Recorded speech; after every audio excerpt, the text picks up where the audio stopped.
Well, it's another good evening to ladies, gentlemen, boys, girls, toasters, microwaves, whatever you want to identify as in 2024. Welcome to our second watch along this week, the second watch along in 2 days, as we are in the Row Motor Oil Premiership this this evening as the current reigning champions, the Sheffield Tigers, take on Birmingham Brummies. The first leg of this obviously was a 45-all draw going into a super heat, and we're looking forward to some really good racing here at Sheffield this evening. I'm not on my own tonight. Do not panic. I'm joined by our resident Scotsman Alan McNally, who's going to be providing us some updates from the other match this evening at Ipswich versus Leicester. And as always, I am joined by Mr. Dylan Spuddy Hodgetts. How are we doing tonight, chaps? Absolutely fine and dandy, sir. How are you? We're all living the dream. Dill, are you like alive? Evening, fellas. Yeah, all good. I'm just about breathing. Well, that's So, good.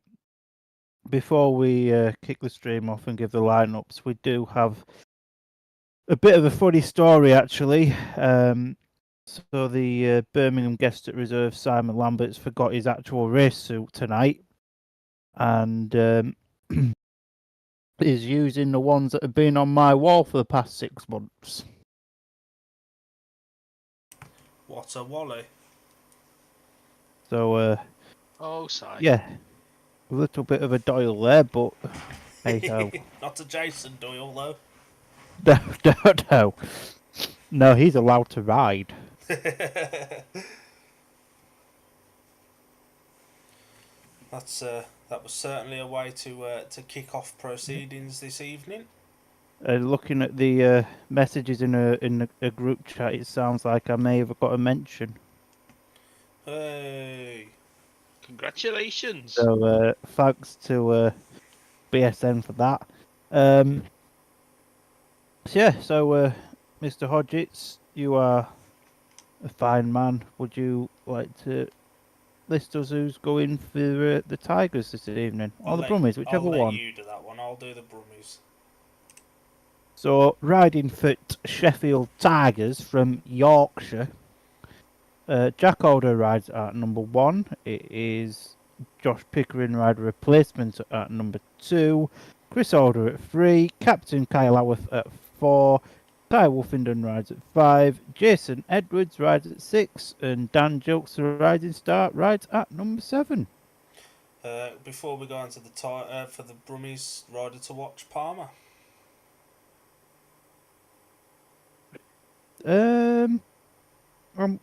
I'm going with Scunny's number 1, Kyle Howarth. You know what you're going to get with the Holder boys and Ty. And I think obviously Kyle started the season underperforming, and he'll be very disappointed with that himself. So yeah, I think tonight is a night Kyle shows the Premiership what he's made of. I'm gonna go with one of the Holder boys. I'm gonna go with Chris Holder. He's really taken to the Alwerton track. He has had a couple of bad races there, but more often than not, he's flying. He's scoring really well, and I think he'll carry that on tonight. And he can take up to 7 rides as well with rider replacement, and heat 15 as well, and potentially tactical substitute if needed. So he could have a full program of rides tonight. Yeah, 100%. Al, have you got a Sheffield Tiger to watch? Yeah, I'm actually going to go for one of the reserves, believe it or not, and I'm going to go for Dan Jilks. I'm just curious to see how he'll get on round Sheffield. I think he's obviously with his injury last season didn't really have much chance in the Premiership, and I think this is his season. If he can do well down at reserve, then he'll certainly be one to watch tonight against Birmingham. And the aforementioned Birmingham team rides as follows. It's rider replacement at number 1 for Polish star Piotr Pawlicki, who is in Poland tonight. Steve Worrell captains the side at number 2. It's Zach Cook at 3. Justin Sedgman, a former Sheffield rider, at number 4. Tom Brennan at 5. Simon Lambert guests at number 6 for Victor Lampard, who's in the same meeting in Poland as Piotr Pawlicki. And at number 7 is Leon Flint, rising star.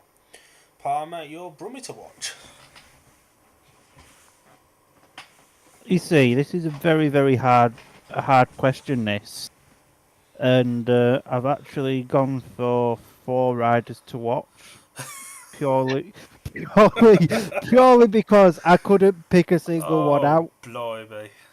It's alright. It's all for the same reason. Don't worry, it's going to come as no surprise. Steve Worrell, Zach Cook, Justin Sedgman and Tom Brennan, because their jobs are on the line. Fair enough. Al, your Brummie to watch? I'm actually going to go. I'm going to do what I did with Sheffield, and I'm going to go for a reserve. And to be a surprise to you two, I'm not going for the Glasgow Tiger. I'm going for Simon Lambert. Because this man, if he can have a good night tonight, will put himself in the short window for a team place in the Premiership. Because that man's been unlucky not to get one this season after how he performed last year. And if he can have a good performance, I could see him easily getting a team spot somewhere. Very good reasoning. I'm going to go with Tom Brennan, to no surprise of anybody. Tom's been absolutely flying this season. He's been the shining light for the Brummies, and he's really stepped it up a level. And I think, you know, he can take a rider replacement ride tonight, and he could also have a tactical substitute ride as well if needed. So he could be on for 6 rides potentially, or 7 rides potentially, and that's a very good rider to have in good form at the moment. So yeah, for me, Tom Brennan's the man to watch. And as Palmer says that they're riding for their job, I think Tom Brennan, unless, you know, he does something very bad, I don't think Tom Brennan's going anywhere. Kyle Howarth doesn't look really happy on the old telly box, does he? I mean, we weren't happy the other day looking at the weather forecast for this, but blue sky, not much cloud, bit of sun out as well. That it is. It's a bit better up in Yorkshire than it is in not so sunny Lincolnshire. And as Palmer mentioned, we've got Alan here for a reason. So Alan's going to be covering analysis role from the meeting between the Ipswich Witches and the Leicester Lions in the Knockout Cup second leg. Al, do you want to introduce us to those teams? Yep, so we're going into this match with Ipswich having a 6-point lead, 48-42 after the first leg. And they'll be lining up with quite a patched up side considering the injuries they've got so far. With Emil Saifudanov riding at number 1, Dan Thompson riding at number 2. They've got Scotty Nichols guesting at number 3, and Troy Batchelor guesting at number 4, who are both coming in for Danny King and Adam Ellis. At number 5, it's rider replacement for Jason Doyle. Kieran Rue rides at number 6, and their rising star at number 7 is Jordan Jenkins. Palmer, your man to watch? I'm not watching the meeting. Well, your rider of interest then. We'll go with that one. I'm going to be boring here, and I'm just going to go for Emil because he's just like really good. Fair enough. I'm going to match Palmer because Emil was absolutely flying at Birmingham on Monday. He was such a joy to watch, and he's starting to find his best form. And like we mentioned last night, this is Emil's last meeting at number 1 for the Ipswich Witches. He moves to number 5 in the next set of averages. Well, what? Sorry, gents, I'm going to go completely different, and I'm going to stick with my reserves for now, and I'm going for Keenan Rue, because I think between him and Jenkins, they'll be pivotal for this team tonight, because they're going to really need to be riding well to be able to help cover for Jason Doyle's rides, and also if any other riders are having an off night, they too will be able to cover should they be required. And we'll move over to Leicester, who line up with Max Frick at number 1, Richard Lawson rides at number 2, Sam Masters at number 3, Ryan Dougie Douglas at number 4, Luke Becker, the American, at number 5, Craig Cook comes in at number 6 for his first match at Leicester, for Leicester, and at number 7 is Sam Hagan. Mr. Palmer, you're a man of interest. I'm gonna go for Max Frick. I think he's got a point to prove at the moment, and obviously in the Grand Prix on Saturday as well. Obviously, weather permitting, because the forecast don't look too great at the moment. Apparently in Czech, so he's gonna want to prove a point. And Mr. Hodgetts? For that team, I'm going to go for Cookie. I think he's started the season very well. He's at a track he's raced before. He used to race for Ipswich for a short period, and we watched him last night in the meeting at Oxford, and he was on it. He, when the gates changed and he went on to the poorer gates, he tailed off a little bit, but he was absolutely flying, and I think he carries that on tonight around a track that he knows quite well.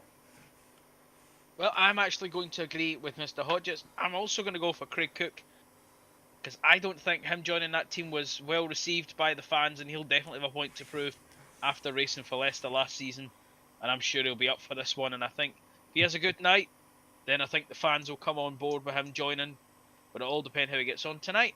So back over to you, gents. No, while we're on the subject of Leicester and the change with Craig Cook, it's certainly divided opinions, to say the least, hasn't it? Yeah, it's. I mean, that's the nature of a 28-day contract. But obviously Leicester having the opportunity to speak to him, and I do think it's a bit harsh on Drew Kemp. I think he did start the season maybe not as expected for Leicester, but I think he's settled down a bit now, and that's quite harsh on him, I think.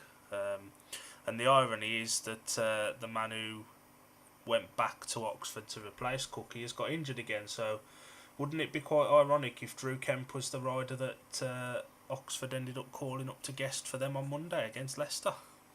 That would be quite ironic. That's the only word I could say. Just having a look at the track, Carl Howarth on track walk with Rory Schlein on BSN.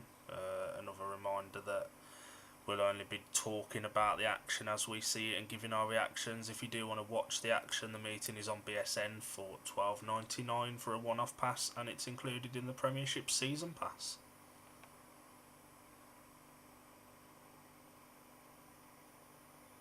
Should we do some score predictions for the two meetings we're doing, fellas, with about 5 minutes till tapes up? Yeah, why not?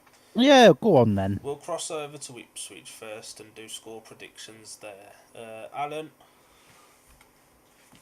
I'm going to go 49-41 to Leicester, just because it's a patched up Ipswich side, and I'm not sure that Scotty Nichols and Batchelor will be their best choice to cover for Danny King and Adam Ellis, but I could be proved wrong. So if Alan scores correct, Leicester would go through to the Knockout Cup semi-finals to face Birmingham, because Ipswich lead by, I think it's 6, isn't it? Yep, 48-42 for the first Yeah. leg. That's in it. Palmer, your score prediction from Ipswich? Exactly the same score as the first leg. I'm going for an Ipswich 48-42 win. I'm going to go with the same as you. I think Scotty Nichols is absolutely flying. We saw him last night, and he was back to his, he was rolling back the years, especially that Heat 15. And he rides Ipswich as well as anybody. And Batchelor is an astute guest as well with his form this season. So I'm going to say that Ipswich win on the night and advance through. Alan, so carry on. If anyone's watching the BSN footage, can someone tell Kyle Howarth to put his van keys away? Because it's doing my head in.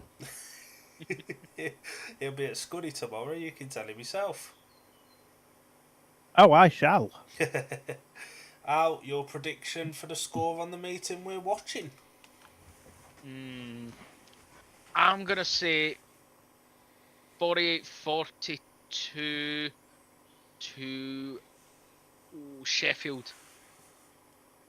Just because I don't think Birmingham can have the strength to cover for Piotr, apart from Tom Brennan might be alright, but I'm not sure about the rest of them. Sorry.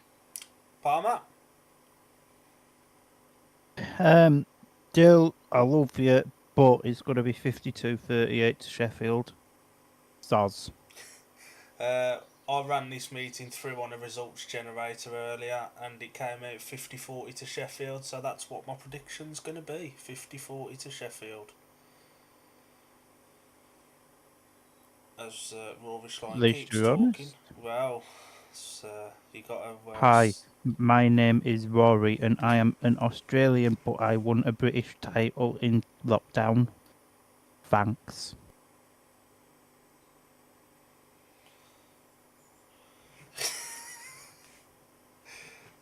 Here's a chance, I think, while we've got a few minutes until tape's up, to have another reminder of the upcoming streams and watch-alongs we've got coming up, if you can remember what they are, Palmer.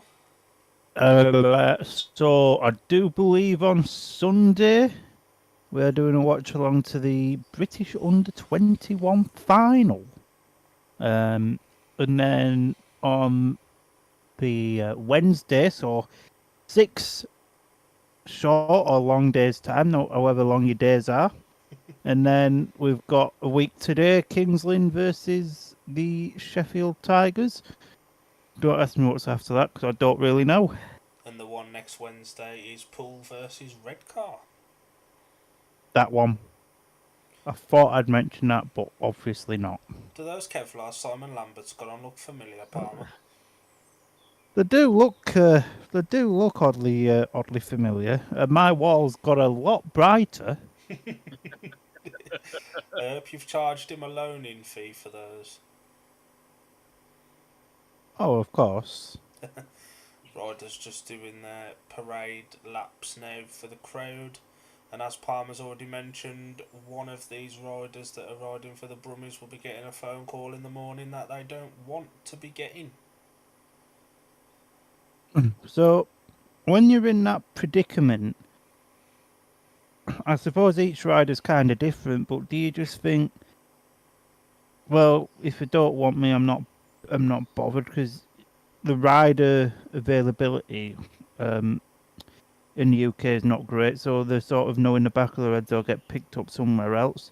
Or do you reckon the mentality is they've got to put a massive performance in tonight to save them from getting the chop? I think with Birmingham stating they don't know who's being released yet, I think it's you're going to want to go out there and prove why you should be in this team, especially with somebody like Freddie coming in, where you're riding with the 2023 world number 2 as well. You're not going to want to get the chop, and if they genuinely don't know who's leaving the team yet, then you're going to want to do everything to put yourself into the predicament where your job is safe and you're safe. So I think they'll give you full beans. Riders can't half-arse it, can they? Because it's still their living at the end of the day. Yeah, 100%. Some riders just doing some practice starts down the Doubt back straight. The crowd on the third and fourth bend looking a little bit sparse. There was a point where we thought we wouldn't be able to do this watch along as well, because as we said earlier, the forecast for this week at Sheffield was atrocious, but the rain's not materialised and the track's looking quite good. No, the track looks in tip-top condition actually. It's probably the best Sheffield track I've seen all year. But that's not saying a lot because I've only seen it one other time this year when it was on Eurosport a couple of weeks ago. And as we wait for the 2 minutes for Heat 1. Alan, any updates from Ipswich on the coin toss or anything like that? Alan. Yep, just bear with me. I'm just going to double check. I don't think so as it stands. Not seeing anything on there fit at the moment. Nope, nothing here at the moment, but we'll keep you guys updated as and when I know. Just got the BSN schedule on the screen now. Palmer, do you want to run through what BSN are showing in the coming week or so? So obviously Thursday the 30th of May, tonight they are showing Sheffield Tigers versus Birmingham Brummies.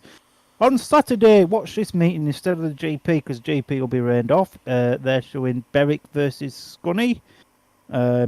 Sunday, the British Under-21 final at 1:30 p.m. I don't even know if I'll be awake at that point. Monday, they're covering Birmingham versus Ipswich/Leicester. It'll be Ipswich, Then Leicester and Oxford.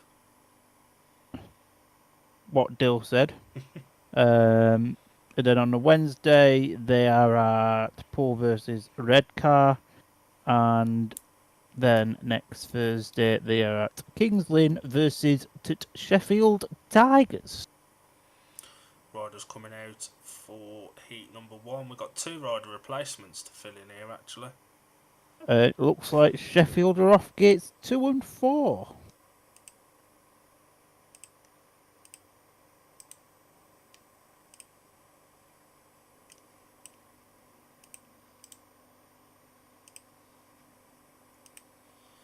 Jack Holder off the outside. Tom Brennan takes the rider replacement. Tom Brennan. Brummies in white.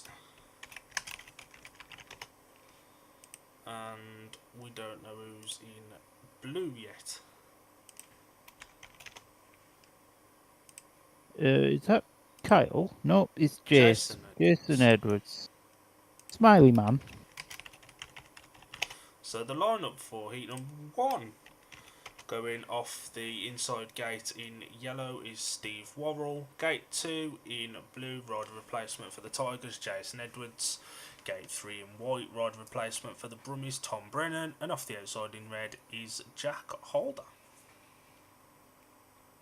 That it is, and Mr. Stark Marshall just bringing the riders into line. Obviously, myself and Dill know Stark Marshall, Kev at Sheffield. We know him well through a game that we played for many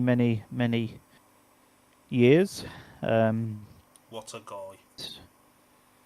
Stevie Wall getting himself ready into tapes now. We're just waiting for Mr. Happy himself, and then we will be underway with Heat number 1. Start Master walks away. Riders look at the tapes. The tapes has risen, and as you would expect, it's an electric start for Jack Holder, but Steve Worrell's right there with him, and it's Steve Worrell that has the lead over Jack Holder. Jason Edwards holding off Tom Brennan in the 3rd place position, but Holder's now looking to come round the outside of Worrell, and it's not quite worked. Worrell goes wide, and can Holder make a way up the inside of Stevie Worrell? Not quite. It's ever so close though between these two. One mistake for Worrell. Jack Holder will be through, but Worrell holding a nice line at the moment as we go into lap number 3 around this 362 metre circuit here at Alwerton in Sheffield, funnily enough. But Steve Worrell riding like a true captain, putting in a true captain's Heat 1 performance, beating a GP winner of this past season, actually, in Jack Holder. This is a very classy performance from Steve Worrell. This will be a confidence-boosted ride as well for Jason Edwards in 3rd place, beating a rider of Tom Brennan's calibre, and it's a win for Stevie Worrell.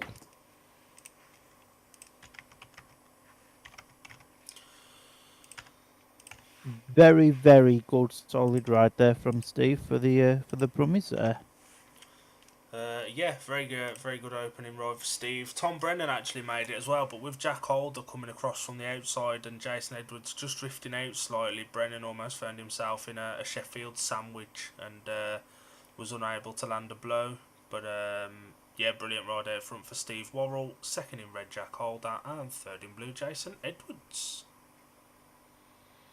Track, as you'd expect, still a little bit green at the moment, so everything's pretty much around the inside for the first 3 or 4 races, as is the case with most tracks. But we look at the start again.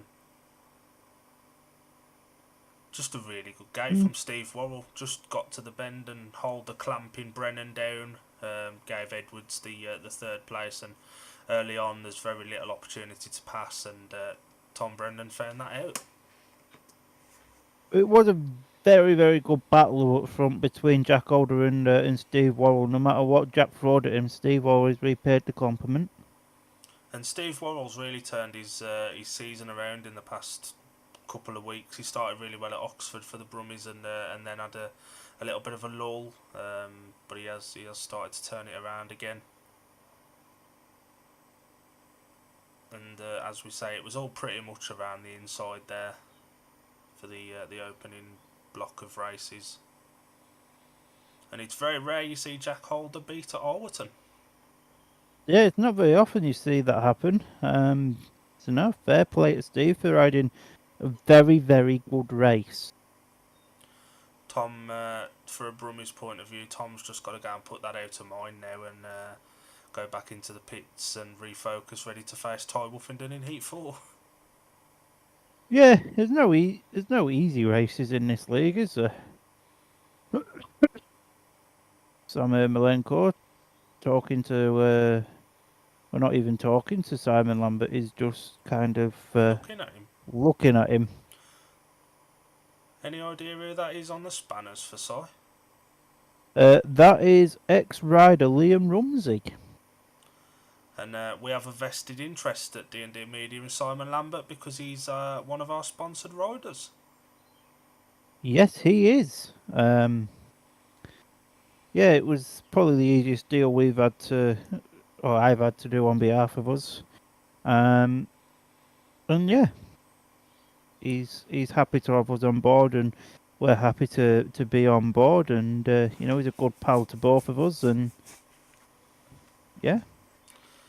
And at the referee's discretion, a little bit of extra time being allowed for Jason Edwards, who has 2 rides on the bounce. Dan Jilk's Kevlars have got a nice hole in the leg. I mean, Simon's has got a nice hole in the rear end. That's how he gave them to me. But good to see they're still fitting. And again, what kind of Wally turns up to a meeting without Kevlars? How just how do you forget the most important piece of equipment that isn't a bike? We will bring Alan in at some point after heat number 4 on the track grade. We'll keep a bit of a schedule there so we don't lose where we last were. So we'll get blocks of races from Ipswich as opposed to like one by one as we go. But the lineup for heat number 2, Jason Edwards goes off the inside gate, good 3rd place in heat number 1. Simon Lambert goes off gate 2 in white, Dan Jilks gate 3 in blue, and Leon Flint off the outside in yellow. That it is. And that'll do Jason's confidence the world of good, because he's a confidence rider, and if he has a good first race, that'll do him good for the rest of the evening. Yeah, 100%. There we go, my famous phrase again. That will be coming on a t-shirt soon. Please buy it. Yeah, I've got a lot of time for Jason, actually. He's, not only is he a good rider, he's a really, really nice guy as well. And, you wouldn't wish him to have a bad night. Well, anyway, Start Marshal walks away then for the start of heat number 2. It's a decent start, actually, from Jason Edwards, who's just had a decent 3rd place in heat number 1. And now Leon Flint battling with Dan Jilks there for 2nd and 3rd. Simon Lambert trailing a little bit at the back, unfortunately, at the moment. But Lambert goes wide. He's putting the pressure on Jilks, to be fair, for 3rd place at the minute. But it's Jason Edwards that has the lead, followed very closely by Leon Flint. Dan Jilks in 3rd, but the 2 boys out front pulling away from Jilks and Lambert at the moment as they go into lap number 3. And Simon promised me he's going to get a 21-point maximum. Looking at this, it ain't going to happen, unfortunately. But absolutely great race this from Jason Edwards, who will be in action at Scunthorpe as well tomorrow. Get yourself down if you can, if you're obviously watching. But Flint now looking to come up the inside of Edwards. Edwards holds a really good line there to keep Flint at bay. Can Flint do anything on the final couple of bends? Flint looking to go right up the inside. Can he do anything? Not quite. That was a very, very hairy, scary last couple of bends for Leon Flint there. and that was all done from the start. Simon Lambert made a poor start by his standards, and that'll be frustrating for him. Jason Edwards made a good one, and he had already had some laps on the track as well. So yeah, he'll be happy with that. Funny story about Jason Edwards. In a previous life, we interviewed him on a podcast we used to do, and he sat for about an hour and a half talking to us. So Yes. the result of Heat 2, it was a win for the rider in red, Jason Edwards. Second in yellow, Leon Flint. And third in blue, Dan Gilks. Heat advantage to the Sheffield Tigers puts them 2 up in the race for the aggregate point as well. That it does. Side just doesn't move. Snakes and everything just doesn't get there. No. It's unfortunate for Si because I know he wants to use tonight to really get himself in the frame for a potential Premiership spot in the not too distant future. But things can only get better, can't they?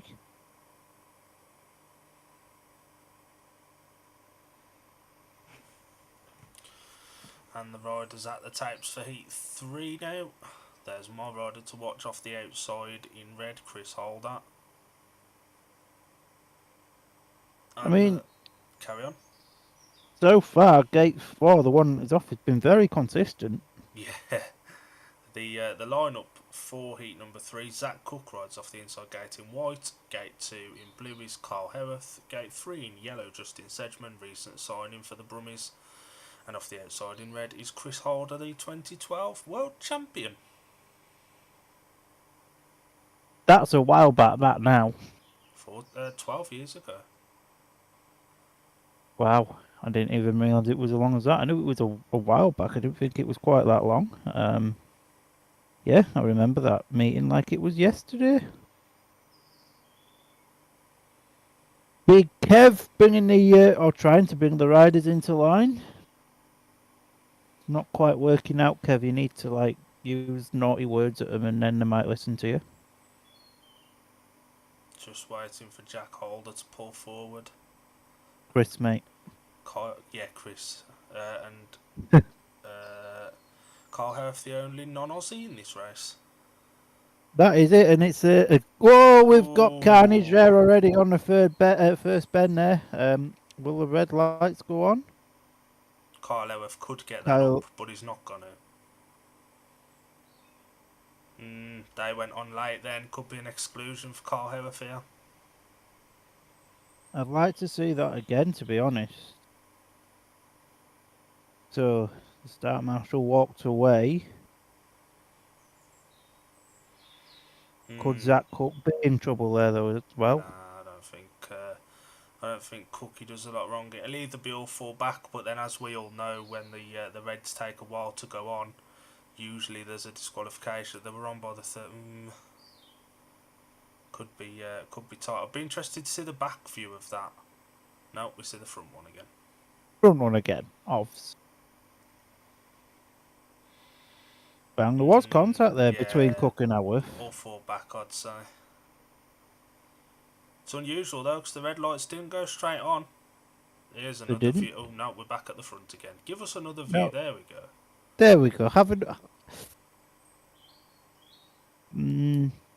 Zach Cook nailed that start. Oh, I don't know. Did Cook already pass him before Carl went down?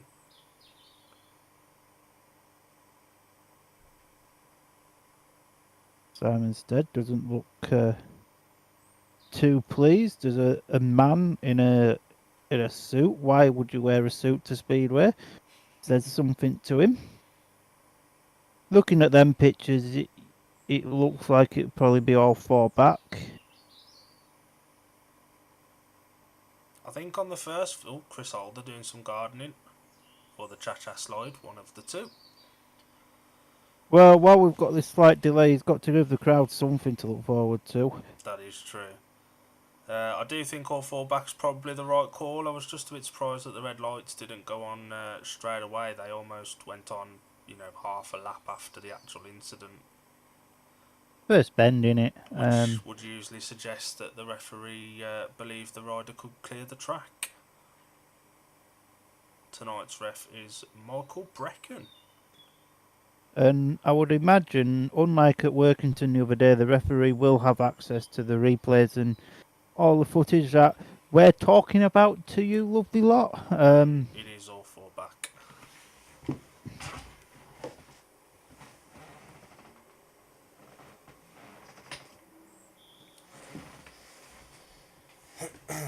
One man who wouldn't have wanted the red lights on them would have been Zach Cook. He made a beautiful start,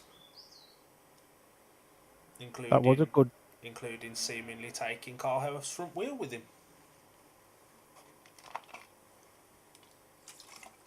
Pick up the front wheel. You kind of need that to make a bike go forward. If wheel spin, bike move.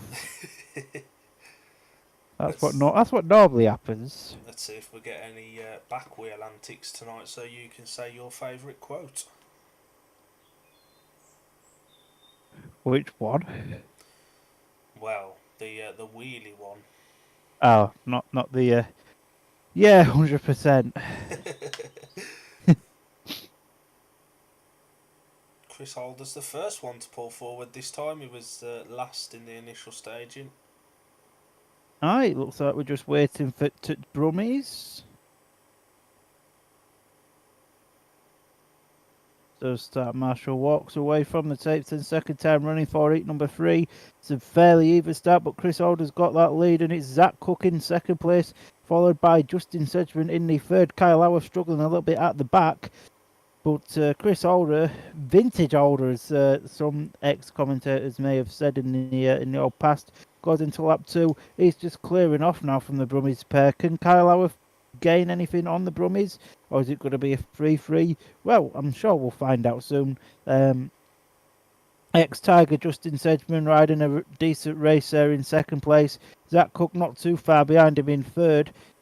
Got to say, this race a little bit processional. At the moment, Howarth looking to go a little bit too wide there, but Chris Holder's about 2 miles in front. He can go off for a hot dog, run the rest of the track round, and he'd still win it. Sedgey's still sitting there in second. Zach Cook still sitting there in third, I think. And Kyle Howarth at the back, which isn't a good sign if you're a Scunthorpe fan, because he's the number 1. But that was a 3-3. It was another good start then from the Brummies actually, but Chris Holder kept it wound on round the outside. The line seems to have moved off the inside a little bit already, and he used that mid-track-ish line to get the speed down the back straight and just cleared off then. So the result of Heat 3, it was a win for the rider in red, Chris Holder. Second in yellow, Justin Sedgman. And third in white, Zach Cook. We almost had a repeat of the carnage on the first bend as Zach was coming across, and Kyle almost found himself in the same place, but stayed upright this time. Yeah, it always helps if you stay on your bike. At least then you've got more chance to score points. It was almost a carbon copy of the first running. Almost.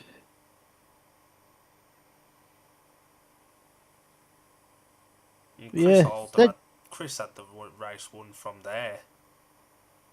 Basically, yeah. Yeah, he was miles ahead. He could pop out of the stadium, gone for a Mackey's, had a pudding as well, and he'd have still won that one. What a guy.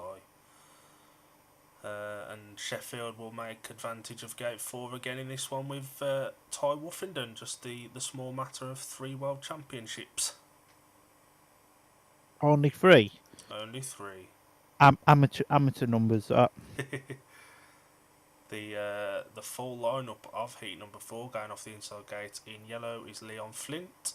Gate 2 in blue is Dan Gilks. Gate 3 in white, Tom Brennan. And off the outside in red, Ty Woofenden. Ty going between Kev and Tom whilst he turns round, because he doesn't have enough space on the outside to turn his bike round. No, I don't really get why riders do that, to be honest, because it is becoming a little bit more common, isn't it? Gilks is following him now. One thing that does peeve me a little bit about Sheffield at the moment, right?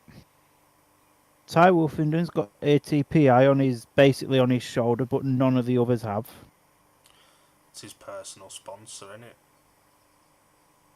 Yeah, but surely you'd have been able to have fitted it somewhere else visible. So Wolfenden turns around, goes, clears his goggles, comes back, gardens, turns around and clears his goggles again. Now he'll He no just doubt wanted come to back pop and to the garden. restaurant. What did a carvery? Just wanted to pop to Carvery. What a guy. Brummies coming Found out to it was line. carrots on. No sprouts, no extra power No tonight. sprouts. Just carrots at the Carvery. I'll go and race instead. Big Kev then walks away for heat number 4. The riders look at the tapes, and the tapes go up. And as you expect, it's a very, very vintage start for Taufenden, but Tom Brennan's there with him, actually. And Tom Brennan is leading Taufenden, but Wolfenden just backs around the outside. He knows what he's doing. And it's Wolfenden that has the lead over Tom Brennan, who has the lead over Leon Flint, who has a bit of a bigger lead over Dan Gilks at the back. And yeah, it's going to take something very, very drastic, you would expect, for this to sort of change. But it's still the Brummies in second and third. It's still some three-time world champion of some silly little sport out in front. And Dan Jokes is still at the back with 1 lap left to go. Ty looks fast out in front, and his Kevlar's look as clean as they did at Bellevue on Monday, who's about to come and take 3 points. The Brummies are going to come second and third to take 3 combined points, and Dan Jukes is going to come fourth, and he doesn't take any points at all.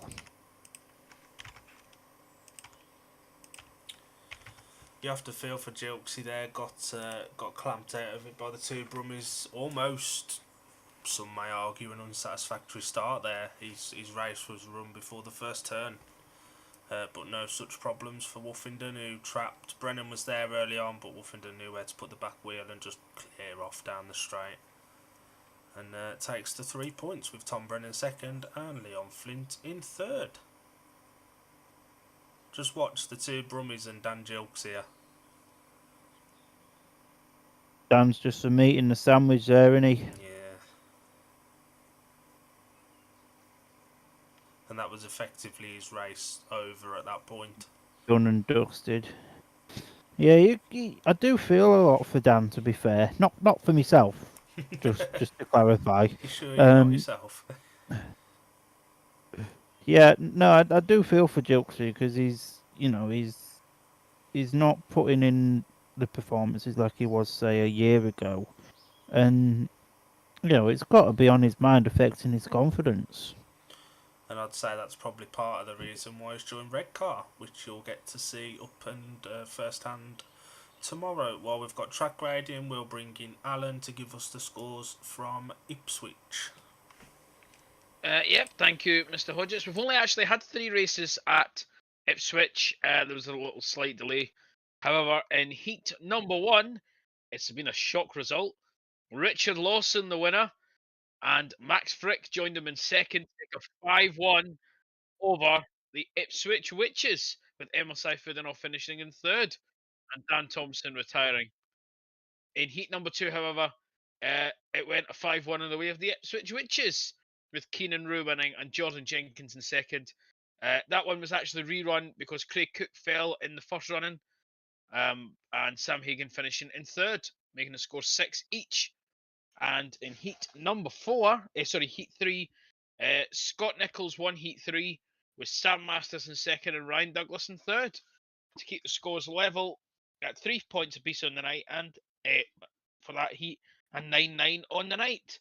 And heat number 4 will see Emil Seifudenov as the rider replacement. But that's all I've got for you, gents. Back to you in the studio. Thanks, Al. No problem. So, just at the current point of time, Jack Holder being interviewed by Miss Haley from BSN.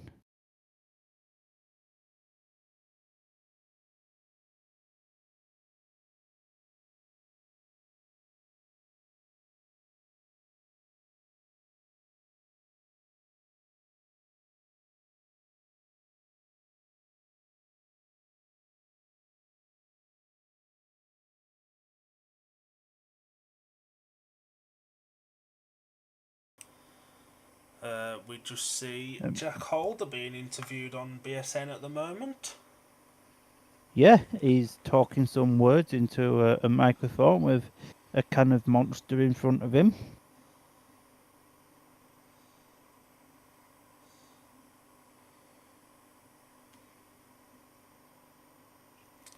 Palmer, can you send Mr. Dugmore a link to our feed? Yeah, no drivers.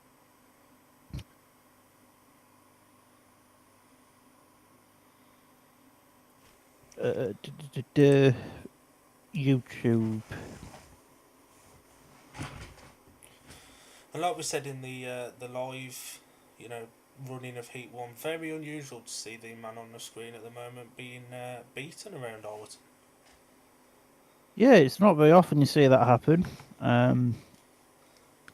If you are watching, please feel free to give your comments in the chat, and we'll shout them out and stuff. You'll be Yeah. famous. It could be world famous. We'll bring Alan back in at the next track grade from Ipswich to keep us updated then. Sounds like it wasn't the ideal debut for Craig Cook though. Drew Kempin. As Ryan Anderson has said in a group chat that we're in. Yes. Our viewers have just jumped up to 4. 4 people viewing. I know, unprecedented. Well, one of them's me to keep an eye on the comments. I mean, one of them was me on my phone, but I've turned it off on my phone. Is there any comments, Mr. Dill? Not yet, but hopefully one of the new viewers will put some. Oh, actually, Supersonic Scorpion. Hello, boys. Andy Dugmore. Hi, chaps. Good evening, Father. Good evening, Mr. Dugmore. And the rider replacement ride in white in heat number 5 is Justin Sedgman.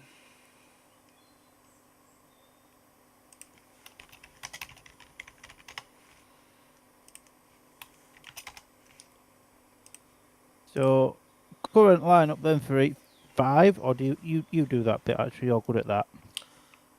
Well, thanks for the compliment. The lineup for Heat 5 going off the inside gate in red, very impressive first time out, Chris Holder. Also winner first time out off gate 2 in yellow is Steve Worrell. Gate 3 in blue, Carl Howarth, who put himself up off his bum first time out. And off the outside in white, the rider replacement, Justin Sedgman. Dugmore saying, good evening, Mr. Palmer. You've turned into a Brummie as well then, I'm not here. What could I say? I'm just a man of all teams. That's not the wages. So heat number 5 then, the start marshal walks away. The riders look at the magnets and the tapes of visitors. Way we go. So decent start there from Chris Holder. Kyle Howarth made the gate as well, but he's been forced up the inside by Justin Sedgman. Now Sedgman takes the second place, so it's currently a 4-2 to the Sheffield Tigers. Chris Holder yet again showing his class out in front, but he's been put under some pressure here from Justin Sedgman. Holder's not having it as easy as he did in heat number 3, and Kyle Howarth now being put under some pressure from Stevie Worrell, who won heat 1, don't forget. But it's Chris Holder that still has the lead, with Justin Sedgman there in second place. Howarth still holding on to third. Just I don't quite know how, as Worrell tries to go wide. Can he make any amends on Kyle Howarth? If anything, Howarth's pulled away now for Worrell, and this race looks quite settled down now, as I believe we've only got 1 lap left to go then of this race. So Worrell's coming back for Howarth. Where has Steve Worrell found this speed from? And it gets ever so close between Worrell and Howarth now, as we go down the back straight for the final time. It's going to be a win for Chris Holder, and Justin Sedgman second, and Kyle Howarth, by the skin of his teeth, finishes in third place.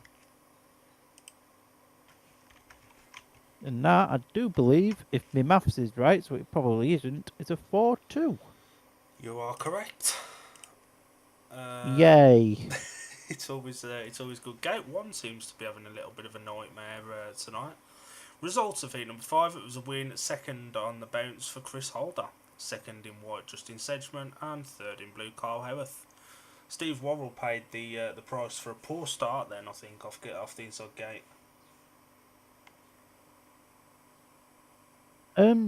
Chris was off the inside. Oh yeah, we were on 2 and 4. You know what I mean. To be fair though, before that race, Gate 2 was, well, it was consistent in the first.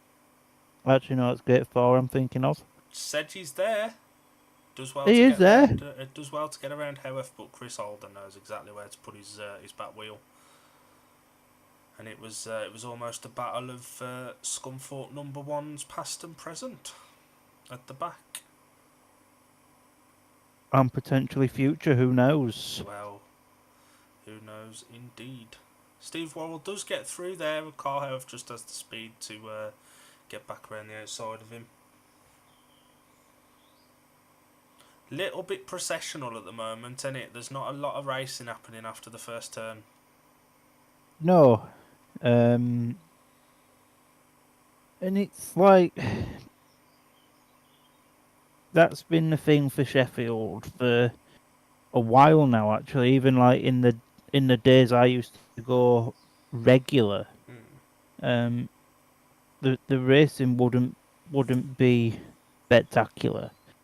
And yeah, I mean, I got an offer to go, but I'm kind of glad that I didn't. Otherwise, I wouldn't be sat on my bed talking to you, lovely people that are watching. All 3. Well, Please keep us company in the comments, because otherwise you, my dad and Andy. Probably. And there was Ryan Nassau in the crowd, the not the Edinburgh media man, the red car media man. Be looking forward to seeing him at Scunthorpe tomorrow. Hopefully not as happy as he is tonight. And the rider in yellow here, Simon Lambert, will be hoping to bounce back after a frustrating first ride. Just completely missed the gate, snaked, and really his race was run after the first turn. Well, I wouldn't want to be the one cleaning them Kevlars. You just want to be the one getting them back up and then hung on the wall. I mean, it'd be nice, like. Justin Sedgman helping Zach Cook there. That he is. Nice of him. What is going on with Zach Cook's mechanic's hair? I will never know. But riders coming onto track then. Jack's there off the inside gate. And we have a rider replacement in this ride, but no idea who that is. Could it not potentially quite be Carl Howarth, because there has been a little bit of time allowed? Oh, my apologies. That's not the inside gate. He's off gate 2. Yeah, Carl There's Howarth in blue.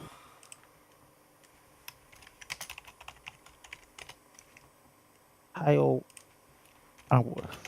Have you got a paper program, Mr. Palmer? Of course. I can't watch Speedway without a program.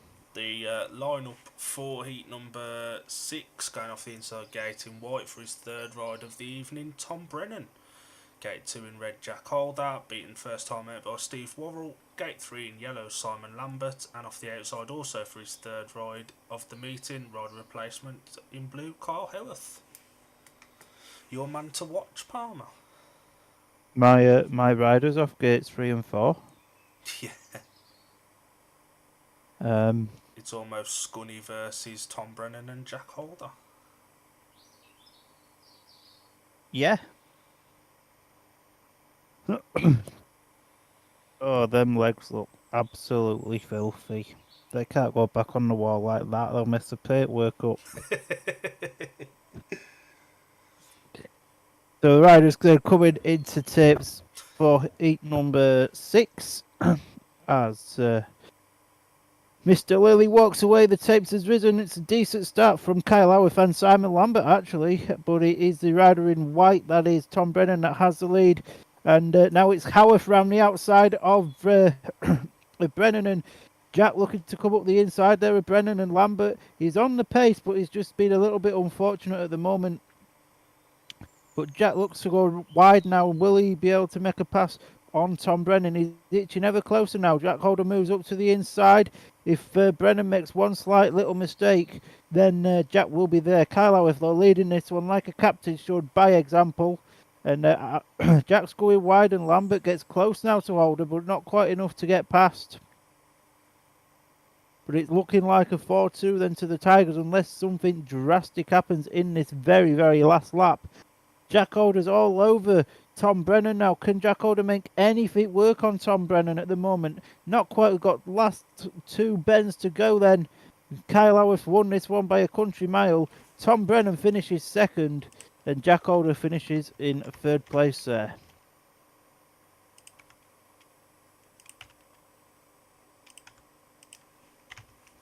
And that's another 4-2. And it looked like the Brummies got the best of the start there, and somehow round the outside, Kyle Howarth just found so much speed down the back straight. And, That he did. And the result of Heat 6, it was a win for the rider in blue, Kyle Howarth. Second in white, Tom Brennan, and third in red, Jack Holder. Jack Holder now beaten by an opponent twice around his home track. That's almost unprecedented this season. He snaked. Gate 2 seems to be snaking people. Simon Lambert had a very similar issue with it in the first one, his first one. 100%. I think that third, fourth bend there just messed Simon up for any challenge on Jack. Even though you probably expect Jack to go and beat a rider like Si quite convincingly. A very good race off for second and third with Jack and Tom. And that'll do Tom's confidence the world of good because he had a difficult heat 1, backed it up with 2 second places since then though. That he has. And the lineup for heat number 7, riding off the inside gate in red, Ty Wolfenden. Gate 2 in white, Zach Cook. Gate 3 in blue, Jason Edwards. And off the outside in yellow, Justin Sedgman. Gate 4 seems to be working very, very well. It is. Yeah, Gate 4 has been the best and most productive gate, to be fair, so far. And I'd bargain a guess as Gate 2's been the worst. It's not been great, like. I won't put my mortgage on it because Palmer did that last night and ended up homeless. My auntie hasn't kicked me out yet. She just doesn't bother watching us, does she? No. It's probably for the better. Yeah, that's very true. So hi Joe, if you're watching at work. But yeah, no riders coming into tapes now then for heat number 7. And Wolfenden looks like he's almost starting off gate 2 there actually as Big Kev walks away. Then the tapes has risen Jason Edwards with an absolutely electric start, but Wolfenden knows how to use the inside run and he's got himself there to the front. Now the rider in white, that is Zach Cook, he's managed to find his way into second, but he's been pushed all the way by Jason Edwards, and if he's not lucky with Jason Edwards there actually going right round the outside of Zach Cook now to make himself into second place, but Cook now back up the inside. This is a great race this for second place. It is Justin Sedgman trailing at the back, but it's a bit of a ding-dong battle here for the second place between Zach Cook and Justin Sedgman, but it looks and Jason Edwards, sorry, but Sedgy comes up the inside now of Jason Edwards. Yeah, that is Jason Edwards. And it's gone from a 5-1 to the Tigers to a 3-all now to the Brummies. As it looks like Jason Edwards' bike's packed up as Ty Wolfenden. He could just stop off the bike there, run to Mackey's across the road, have a Mackey's, come back and run the rest of the race, and he would still win it, just like he has done there. So a win for Wolfie. Big puff of smoke coming out of Jason Edwards' bike on that third and fourth turn, third time around.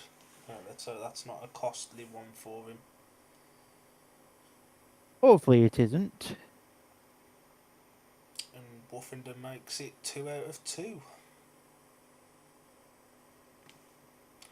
So the result of heat number 7, it was a win for the rider in red, Ty Woofenden. Second in white, Zach Cook, and third in yellow, Justin Sedgman. Points divided 3 apiece. Makes the scores 24 to the Tigers, 18 to the Brummies. That it does. And I'd bargain my house on the fact that Chris Holder will be the rider replacement in Heat 8. You'd expect so, sir. You would expect it. And Woofenden had won that race from the end of the first turn. Edwards was there. He was very, very quick round that outside, and Zach maybe a little bit too conservative on the inside.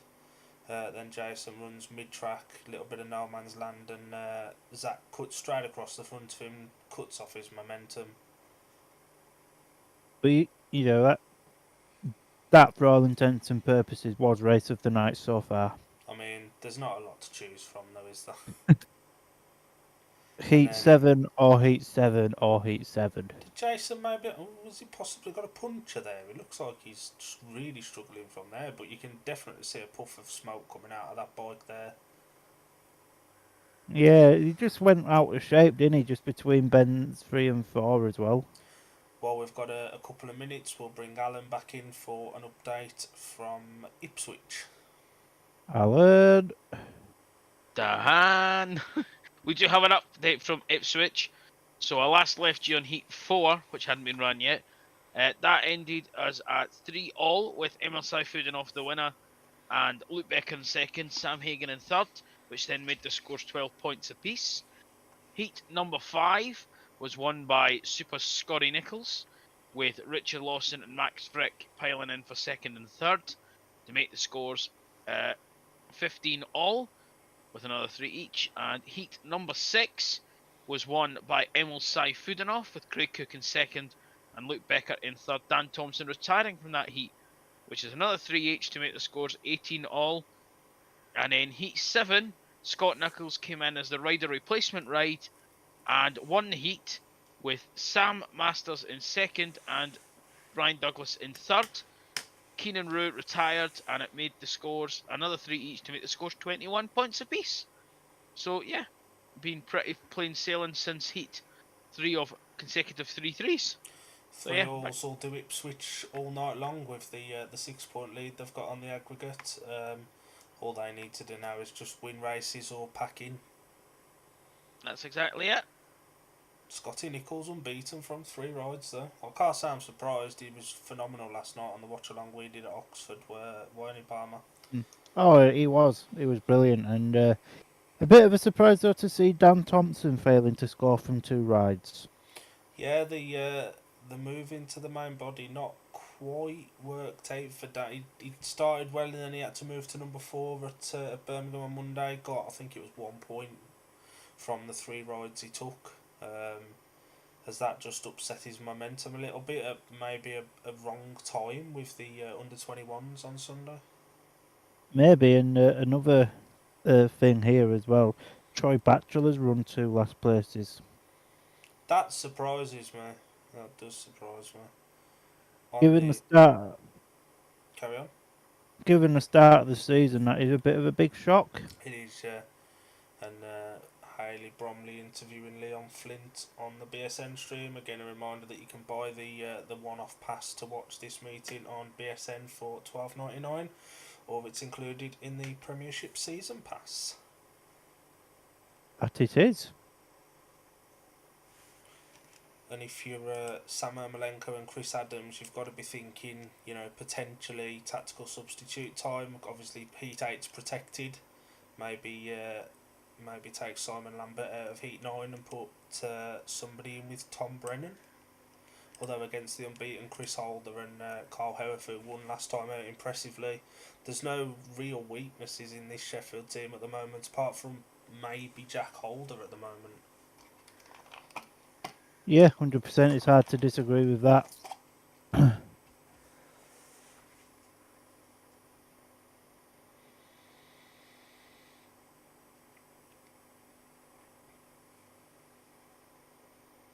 Leon Flint's yellow helmet colour is very bright. You'd see that in the dark.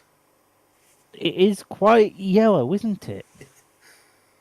Is that Cook And changing something on his bike? I believe that's something to do with the carburettor. I could be wrong, but that sounded like a good word in my head to use.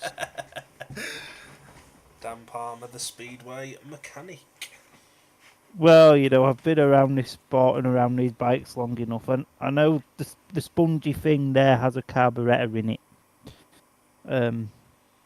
And the wheels on the bike go round and round, and that makes bikes go forward, and the throttle on the handlebars make bike go fast. It'd be nice if Andy Dugmore or anyone in the comments could whack in some comments to keep us entertained during the track grades. We always love a good old bit of a chinwag, and as expected, the rider in red is Chris Holder. It's Chris Holder. Mr. Dugmore has said, sorry, Mr. Hodgetts, for the laughing face. And he's also commented, Tom Brennan is such a classy rider. He has really taken a step on this year, Tom. He looks every bit the heat leader that he currently is, and yeah. So the lineup for heat number 8 going off the inside gate in blue, Dan Gilks. Gate 2 in yellow, Leon Flint. Unbeaten off 2 rides in gate 3 in red is Chris Holder, and off the outside in white, Steve Worrell, who won heat 1 and was last in his last ride. Stevie needs a big ride here for you guys. I'm having a case of the Calvin Tatums and stumbling over my words tonight. Well, you haven't called anyone a Goujon yet. Ashton Goujon? No, is that right off?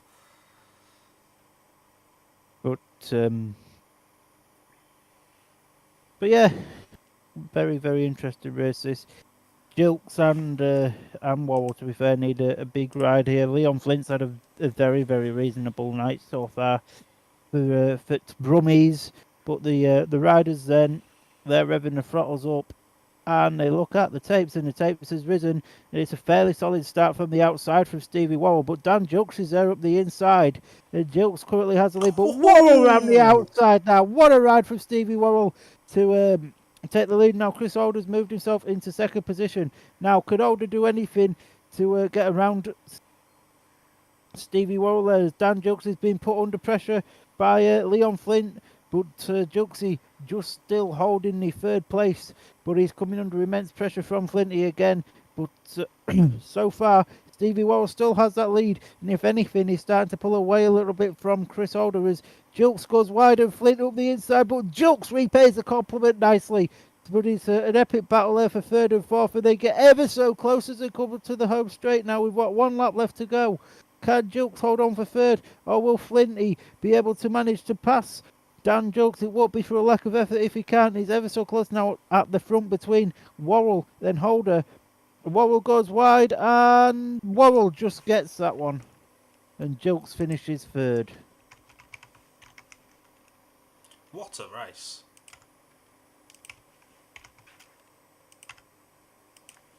And I believe that was 3-3. Very good, brave move from Steve Worrell then to go around the outside of Chris Holder, who was trying to force him wide. Steve kind of accepted that, stuck his wheel in the back dirt, and away he went.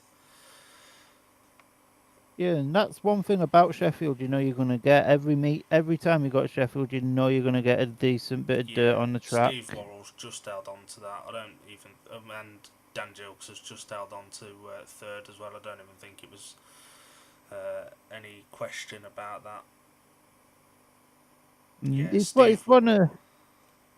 one of them ones. You just look at that and you think one more lap would it have been a bit different, but it's clear that was a 3-all, and indeed it is. It was a win for the rider in white, Steve Worrell.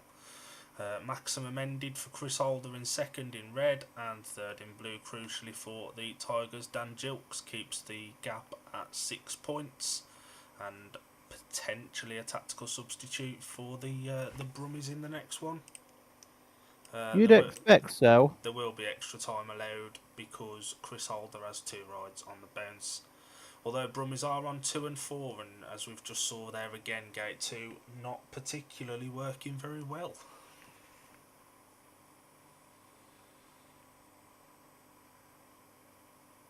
Yeah, no, great. Gate 2 has been a bit of a graveyard tonight so far. But, yeah, this meeting really starting to come alive now. And that was one of those races for Flinty. I'd argue it was probably quicker than Jilks, just couldn't quite, couldn't get it through. Jilks, he was just in the middle of the quick stuff, just getting his back wheel in the dirt. When he did look vulnerable, he'd just stick his wheel in the dirt and away he went again. Yeah, 100%. Andy Dugmore says, what a ride from Steve Worrell in Heat 8. Was a good ride for Steve Worrell in Heat 8. It was. Fair play to him for producing a ride like that. He's got a short ride home as well because he only lives up the road in Cleethorpes. And with Steve being potentially one of the riders that are looking out for their job, he's done himself no harm there in beating both the Holder brothers tonight. Yeah, 100%. They're no mean feat to beat. So And it looks no, he's having a really good. Looks like Heat 9 is going as per programme because Simon Lambert's there in yellow. This will be a race that Si will be targeting. He's off the outside gate, the probably more favourable gate of the meeting. He'll be hoping to get amongst the point scorers in this one. You'd like to hope so. Zach Cook talking to the Holder brothers in the pits. All the Aussies do get on very, very well, don't they? They're quite a close knit group.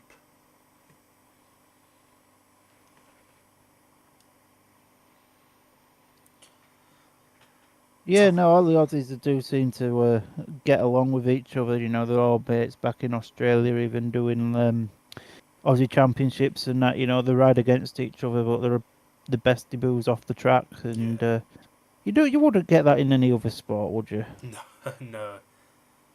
So the lineup for heat number 9, going off the inside gate in blue, is Carl Howarth. Gate 2 in white, Tom Brennan. Gate 3 in red, Chris Holder, who had speed last time, just not quite enough to pass Stevie Worrell. And off the outside, looking for his first points of the evening in yellow, is Simon Lambert. That he is. And as a Scunthorpe fan, does this concern you that Si is having a difficult meeting tonight and it may do his confidence, or is he one of these riders that will turn up tomorrow and just tomorrow's a new night? Nah, he's very much one of them that will just go into tomorrow's a new day. I'm not concerned by his performance at all tonight. He knew it was going to be tough. When your opponents, 2 of them are in the GPs, and 1 of them's and 2 are ex-world champions. You know you're not going to be in for an easy meeting, and it's not like he's been off the pace as well. He's been on it. He just needs to go a little bit faster. But he'll come to Scunny at a track he knows. He knows Scunny track really well, so I think he'll be absolutely fine tomorrow. As the tapes has risen, then for heat number 9, it's Chris Holder, that man again. He's out there. He's out in front, and he's been followed by Kyle Howarth. But Lambert passes Howarth now on the back straight. It's a battle between the Sheffield captain and his championship captain. But it's Chris Holder that has the lead. Simon Lambert in second then, with Kyle Howarth in third. And Tom Brennan, unfortunately, at the back. Howarth now looking to get up the inside of Lambert. Done it nicely. Now, can Lambert repay the compliment? He's looking to go up the inside. Can he do anything? Not quite. So it's the Tigers currently on a 5-1. Great ride there from Kyle Howarth to get around the outside there of Simon Lambert. But Chris Holder, he's a country mile ahead. He could go over and have a Dunkin's Donuts across the road and come back and win this one. We've got 1 lap left to go with the race. It's probably one of the easiest wins you'll see Chris Holder have around Sheffield. Disappointing ride, you have to say, though, for young Tom Brennan towards the rear of the field. But Chris Holder, in his own programmed rides, is going to make it 3 out of 3, and that was a terrible wheelie across the line. Needs to work on his wheelies.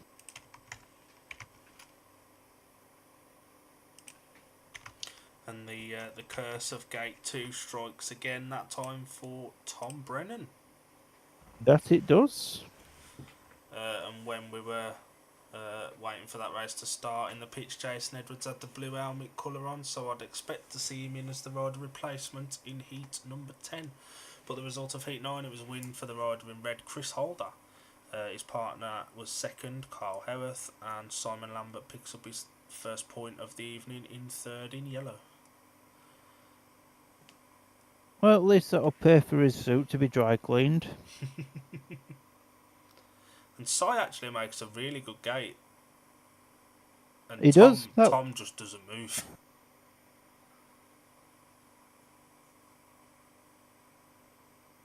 But yeah, that was a really good ride, that actually, from Lambo here, just to get round the outside of Kyle.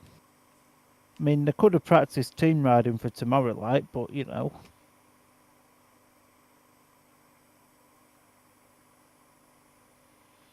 But yeah, Carl just presses the boost there. He just absolutely flies up the inside of Sai.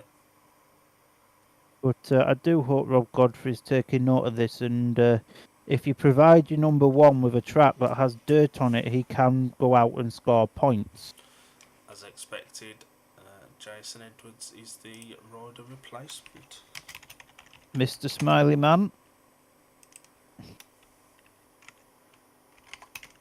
You never see Jason Edwards look sad, do you? No. You could go and tell him his dog's dead, and he'd still smile. So the lineup for Heat 10 going off the inside gate in blue, the rider replacement, Jason Edwards. Gate 2 in yellow, Justin Sedgman. Gate 3 in red is Jack Holder, looking for his first win of the night. And off the outside in white is Zach Cook. That it is. And you look through the scorecard. Where do you play a tactical now if you're the Brummies? You know, there's no easy races. There isn't. Do you potentially do one in Heat 11? Well, there's no point because you've got a rider replacement. I mean, yeah, you could. I mean, do you do one in 12? Because you know we've seen Chris Holder's beatable around here tonight, and he's off gate 2. The start marshal then walks away for heat number 10. A little bit of twitching going on there from Sedgwick with a clutch, but it didn't quite move. But it's the two Tigers that have gated, and it's Jason Edwards that has the lead. But Jack Holder around the outside of Jason Edwards. Great ride from Jack. Now you just got to expect Jack just to go out there and absolute flyers. It looks like the rider in yellow, white. That's Zach Cook there. Sedgwick's retired. Sedgwick's retired. But Zach Cook, a great ride just to come right up the inside of Jason Edwards. And now, could Jason Edwards do anything to repay the compliment? He's not a million miles off Zach Cook here. One mistake for Cook and Edwards will be through. But I think now it's just time for Zach to settle himself down in second because he's not going to catch Jack. That was a very, very good wheelie at full speed. That I'll give him a lot of credit for that. That was really good. And yeah, this race has settled down. You know, as soon as Jack hit the front, it was as she wrote, and then Zach come up the inside of Jason, and that was that. Sedgy off the difficult gate 2 did try and have a nibble at that, didn't pay off, and his race was run by turn 3 of lap 1. Good ride from Zach to come up the inside of Jason, who made a really good start, and Zach with a bit of fire in his belly. As we know, some riders riding for their jobs, and Zach's done himself no harm at all tonight with 6 plus 1 from 3 rides. So it was a win for the rider in red, Jack Holder. Second in white, Zach Cook. And third in blue, Jason Edwards. Justin Sedgman doesn't even complete a lap of heat 10, and that edges the lead out to 36 points to 24. Yes, it does.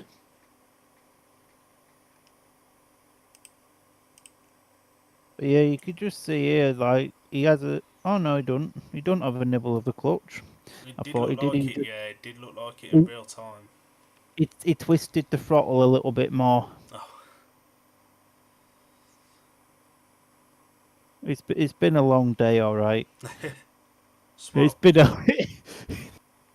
cut back from Zach there to run into 3 a bit wider and chop the corner off and then come straight up the inside of Jason. Jason a little bit out of shape there, but obviously Sedgy had already packed up at that point, so he just had to hold on to third. But he rode that was a really good race, that though, to be fair. And the second half of this meeting so far is producing some decent racing. Andy Dugmore saying, "What Sheffield destroy us now?" Ty Wolfenden now looking at the starts, and he's found 50 pence in the track. Well, it would soon be time to put that 50 pence in the meter and get the light switched on. You'd be forgiven for thinking that Sheffield was sponsored by Monster Energy at this point. Half the Monster athletes are riding for them. Well, maybe that's a thing for next year. I'm sure Monster'd give him a few quid to have the logo on the Kevlars. And there's a reserve switch in blue. Dan Gilks is riding in blue in this one.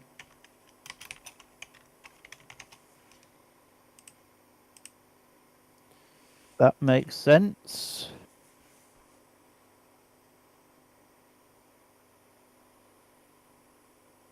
And it is good to see Jason having a good meeting, and he's kicking on after being put into that difficult number 6 position. He's still a rising star, and to take the step up to that number 6 position is no easy task. And he's just settling down a little bit now. Yeah, 100%. And if Jason keeps this form up, oh no, I'm thinking about the wrong person. Oh, it's been a long day and I'm having a mare. I do apologise. Gate 2's having a mare as well. Me, handshake, gate 2. Post that, babe.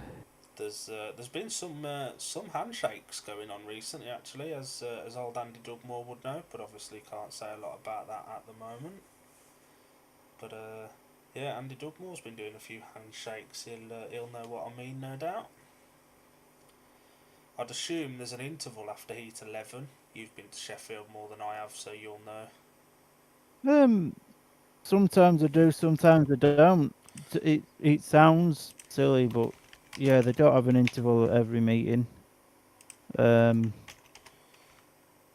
time being allowed here for Zach Cook, who is the rider replacement in white. Tom Brennan playing a team man role along with Leon Flint in helping Zach sort his bike out. Real team togetherness with this Brummies team. There's every time somebody's comes off, or if there's a restart, you'll see Tom, Leon, and those kind of riders out there geeing them up. There's a real togetherness.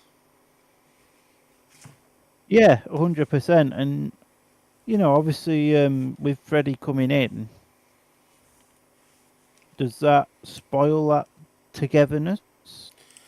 I don't think so. I mean, it's like it's been stated, if you have the opportunity to sign Freddie Lindgren, you don't pass that offer up. And Freddie will offer something different.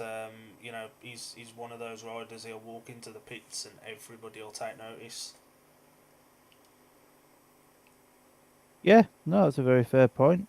And the lineup for heat number 11, riding off the inside gate in white, the rider replacement Zach Cook, gate 2 in red, unbeaten so far and won with ease. Ty Wolfenden, gate 3 in yellow. Steve Worrell, 2 very impressive wins and a duck. And off the outside reserve change, Dan Gilks in blue. That he is. And it'll be interesting to see if Wolfenden can make gate 2 work. Chris Holder's not managed it. I think Jack Holder's had gate 2 already as well, hasn't he? Or has he got it in 13? He had it in heat number 6. So both the Holder brothers haven't made gate 2 work. Can Ty Wolfenden get the first win off it? Well, we'll soon find out as the tapes has risen. Then on heat number 11, Zach Cook's the rider that has the lead, and Stevie Wall's not too far away to join his teammate on a 5-1 at the moment. So Ty Wolfenden at the minute, gate 2's not worked for him either, which is a bit of a shock that you have to say. But Wolfenden looks to come up the inside of Worrell now. Can he do it? Not quite, as Worrell just keeps himself in the dirt. So Brummies currently on a 5-1, something that's you probably wouldn't expect. But Wolfenden now looking to use the outside line that Worrell used Can he make it work? Not quite. Is it too closer to Wowell now? Is Woofenden? Woofenden to goes up the inside of Wowell on the back straight there. And now Woofenden's got his eyes set on Zach Cook, but has he left that too late? We've got 1 lap left to go. Is Woofenden going to do anything on Zach Cook? I think Stevie Wowell's bid to get round Woofenden's over now, but Woofenden round the outside with a bit of a wheelie, and he's done him on the line.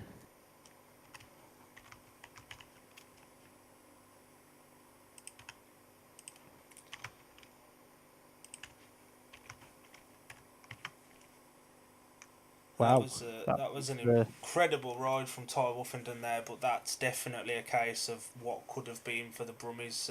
So far out in front, should not have let that go. Zach maybe a little bit too conservative coming off the last bend, just got himself stuck in no man's land.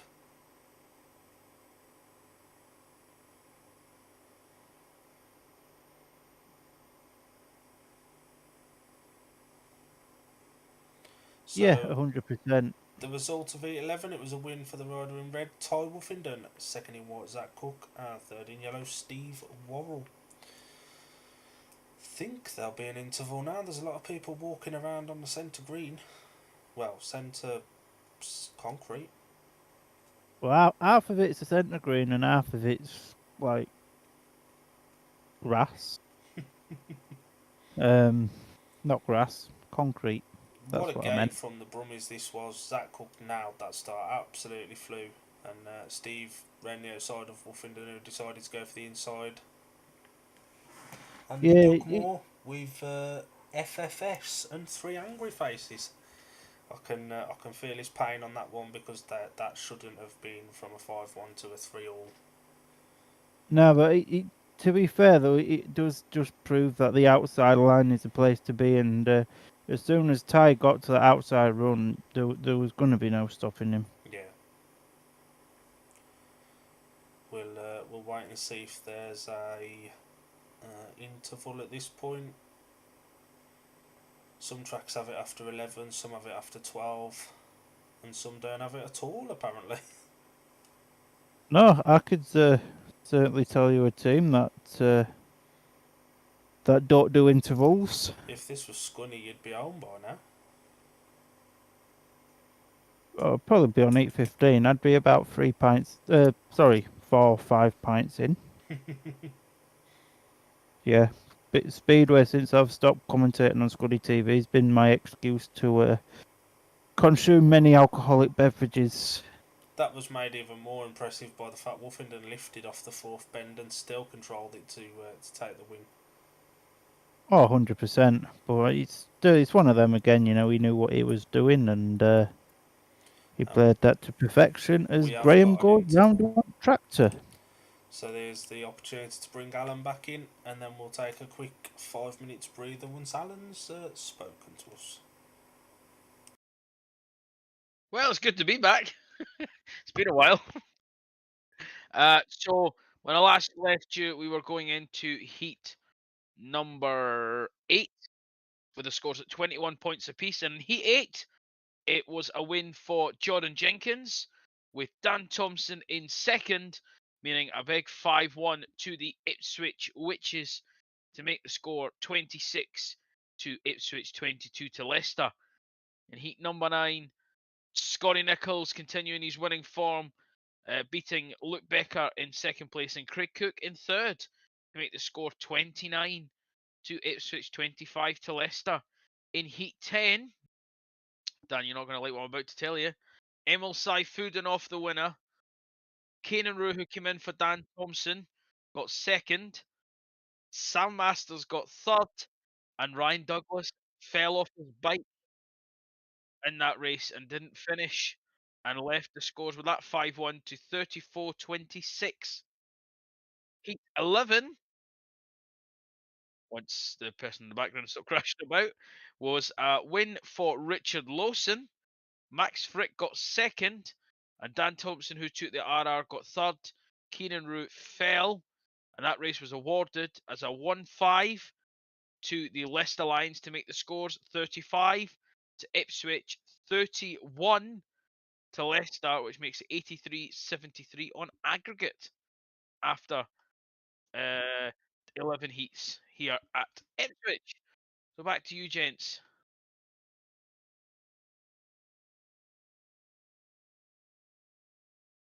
Just being interviewed in the booth, and I think with that, we'll take a 5-minute breather for me and Palmer to somewhat get our breath back, and for Andy Dugmore to have a large scotch and calm down. Oh, a large scotch. Large Scotch. So we'll be back in about 5 minutes or so with the continuation of the meeting. Catch you in 5, chaps and chapettes and whoever's watching.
That was fast. Good That timing, Palmer, because Daniel had to step in, so good man. That was a very Jesus. quick one.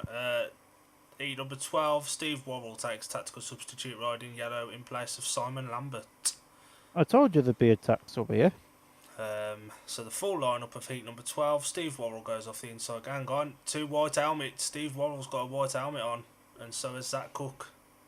Or has he got a helmet colour on? I could only see the white part. Oh, he's got No, the helmet Steve's colour got on. a faded yellow one. Very faded. Gate 2 in red, Chris Holder. Gate 3 in white, Zach Cook, who will be fuming after losing that lead to Ty Wuffenden in the last one. And off the outside gate in blue is Jason Edwards. That it is. So that's a reserve switch there off the outside gate. Big smiley Jace.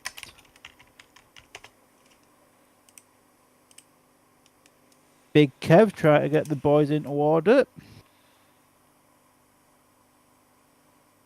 And just like that, I come to the tips. They must have been waiting for you to tell them. Well, I'd wait for me to tell me as well, but the riders then, they jet off as the tips fly. It's a decent start for Worrell up the inside there, and Holder now looking to get round the outside, and he's done that perfectly. What a ride there from Chris Holder to go round the outside of Stevie Worrell. But at the moment, this isn't good enough for the Brummies. They're only on a 3-all at the moment. Jason Edwards struggling a little bit at the back in this one, but Worrell sitting there in the second position. Zach Cook in third, but they're not really making any impression on Chris Holder whatsoever. As Chris Holder, he's flying by an absolute country mile. He could get off that bike, he could run up to the Cadbury's factory round the corner, and he'd still win this one. That's how far in front he is. As they come round the third and fourth turns then for the third time, because this is the last lap and to do 4 laps in a race. Yep, Chris Holder looking really, really classy and stylish out front. And that is all she wrote, and it's a 3-3.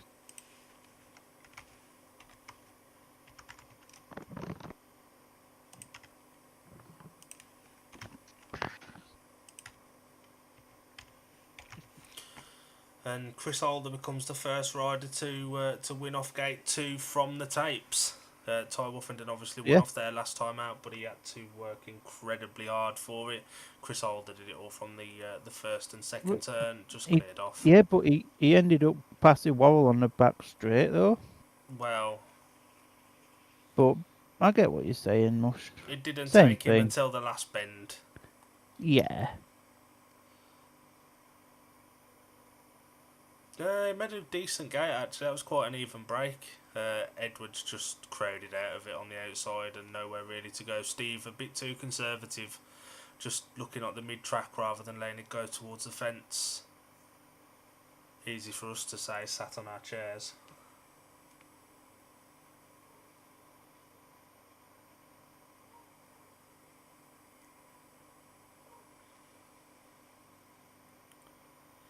Be interesting to see who takes the. I'd imagine Steve Worrell will be the rider replacement in Heat 13 as well, being as rider replacement has been with Steve Worrell all night. You'd expect so, but are they going to give him 3 on the bounce? Maybe he'll take the captain's decision and just take it upon himself. Tom Brennan there in yellow off the outside. He'll be happy with that as long as he can make a good gate and doesn't watch what Jason Edwards did and got crowded out. Do we think they've maybe rushed the last bit of this through with weather potentially impending? Because that was a very short interval. It was a short interval, but as I said, sometimes, Sheffield don't have intervals.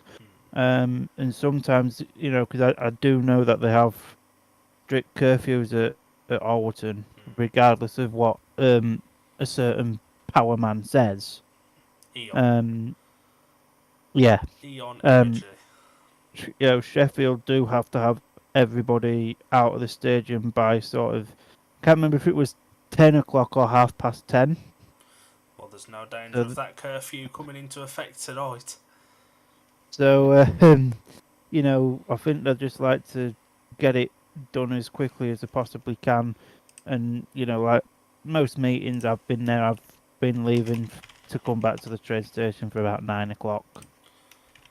Nice to see that they've got a new screen working. And with this time being allowed, I'd imagine that it is Steve Worrell taking the rider replacement ride in white. Off gate 2. Oh dear.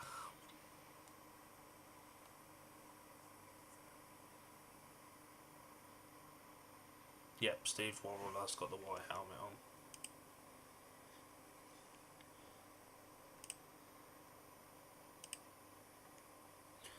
Tom Brennan's been there gardening for the last 5 minutes. Ty Wuffenden now pulls in next to him. Tom's very close to gate 3 and Ty very close to gate 4.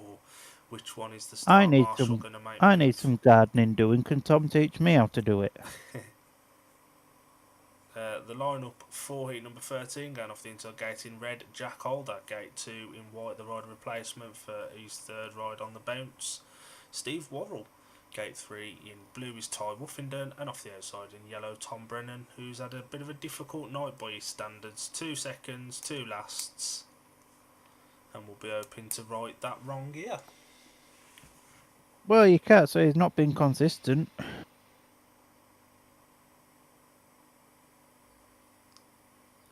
Now, will the thought of, the meeting's gone, the aggregate points gone, will now the thought for the Brummies be, who's going to be going, or will it just be focus on the job in hand and try and not get smashed by any more than they need to? I think, obviously, even though like the meetings technically it's not out of reach, but it kind of is. These boys are still riding for their own jobs, so they've still got to put a good shift in. I think personally for me, after tonight's performance, Steve is safe. Yeah, I'd probably argue the same. The start marshal walks away then 4-8-13. It's a decent gate from Tom Brennan actually, but it's Jack Alder that has the lead. Now, can Woofenden join him for in second place? Yes, he can. So the Tigers on a 5-1, which certainly will seal the deal now for the Alwerton-based team. And you just got to expect Jack and Ty just to go off into the distance now. And Jack's just got his back wheel in that dirt line there, and it's just jet propelling him further and further away from his teammate in second, who's doing the same thing, and he's getting further and further away from the Birmingham lads in the third and fourth position. Although it did get very close on that bend between the two Birmingham riders. I'm not sure which one's in third and which one's in fourth, because we've just about got Jack Alder and Ty Woofenden in our picture screen. The rider in yellow, so that is Tom Brennan. He's in third at the moment.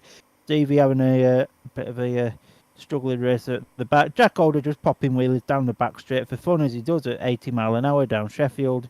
And the checker flag beckons, and it is a 5-1 to Sheffield.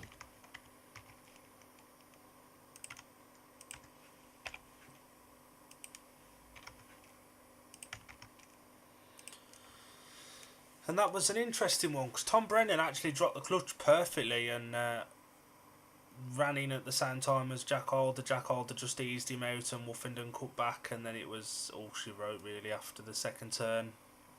And the result of Heat 13, it was a win for the rider in red, Jack Alder. Second in blue, keeping his paid maximum alive, Ty Woofenden. And third in yellow, Tom Brennan. Steve Worrell at the back.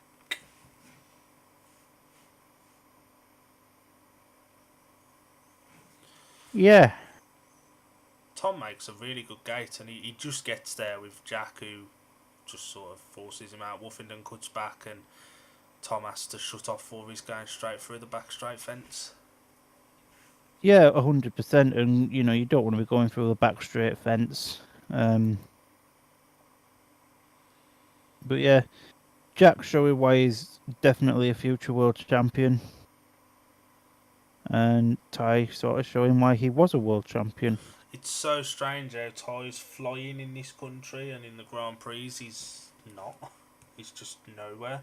It is a little bit crazy, isn't it? But you know, it's like, obviously, as you guys know, I was in Poland in Warsaw, and he interviewed him, and you could tell by how he was speaking, you know, he wasn't that bothered about the Grand Prix anymore.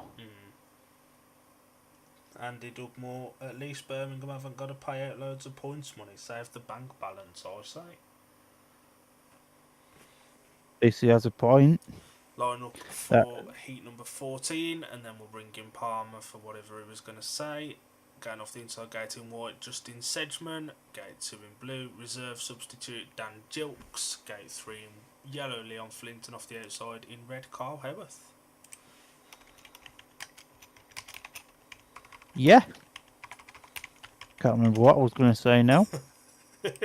Couldn't have been that important then. It's all Alan's fault. After this one, before Heat 15 lineups, we will bring Alan back in, but we'll have Heat 14 first. And I'd imagine that they're probably a little bit behind us, actually, because we've had no real interval here. So No, we haven't, to be fair. We'll watch this one and then bring Alan back in for an update from Ipswich after this race. That we will.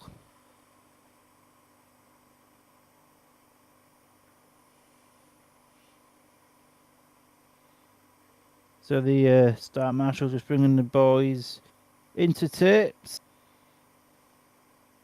He walks away. The tapes has risen. Away we go. Kyle Howarth with an absolutely electric start there off gate 4. He's found that dirt line, and he's got to go off now and win this by a country mile. Jilksy there, the meat in the Brummies sandwich. There's both Brummies, one on the outside, one on the inside, around Jilksy, and that is going to be all she wrote as we go into the second lap. Kyle Howarth is about 45,000 miles ahead of the two Brummies pair. The two Brummies, at the moment. Sedgy there in the second place, Flinty in third. Jilksy not really making any ground on Flinty there either.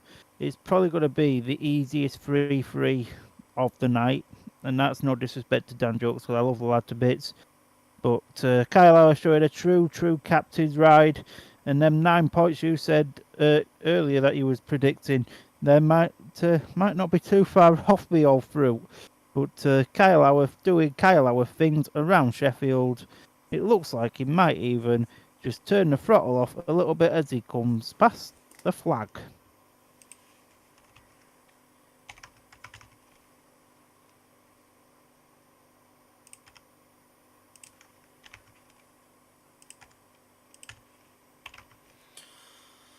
And that was a very astute ride from Carl Howarth on the favoured outside gate, but looked really quick. And as a Scunny fan, that's got to be good news for you. Absolutely flying, seems to have turned his season on now, so to speak.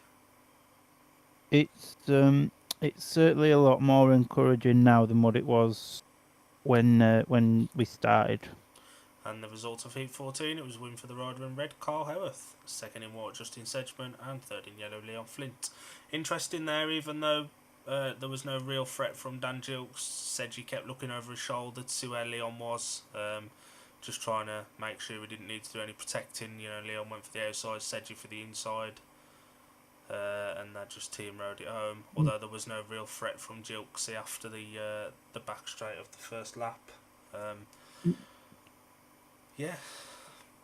No, 100%. You know, once Gilksy unbecome the meat of a Brummies sandwich, that was all she wrote. Now, was there mayonnaise or salad cream? That's the question. Depends what you put in the sandwich.